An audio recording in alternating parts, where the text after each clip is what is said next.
نغمې دفاع وزیر ملا یعقوب ته پیغام ورکړی چې موږ به د هیواد د دفاع په خاطر همیشه ستاسو تر څنګ ولاړ یو او ستاسو حمایت او ننګه به کوو.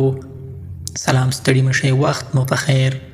پام مو راګرځوم د افغان میډیا یوټیوب چینل څخه د نن ورځې د تازه او مهمې ویډیو ته.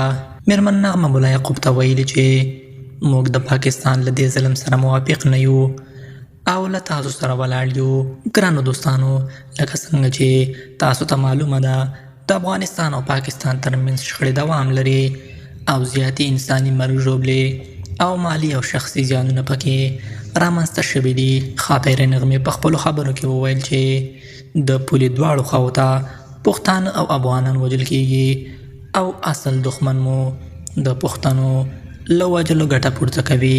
میرمن نغمې په تازه مرکه کې ویلي چې د پاکستان لخوا په بېوزلو افغانانو ظلم د منلو وړ نه دی او موږ د هر افغان په نوم په دې ناوړه تیري او ظلم کلک دریځ لرو. هغې زیاته کړه چې د دواړو خواو کړنې په مستقیم ډول پر پښتنو افغانانو منفي اغیزې لري. میرمن نغمې طالبانو ته په طنز شکل وویل چې ومولیدل څنګه اسلام آباد څخه کابل درته وویشت. هغې طالبانو ته وویل چې دا هر څه د عصري علومو او ټکنالوژۍ برکت دی او له طالبانو څخه یې وغوښتل چې په هیواد کې په عصري علومو او ټکنالوژۍ باندې کار وکړي او ورسره د ښځو تعلیم او د هغوی حقوقو ته خاصه پاملرنه او درناوی وکړي.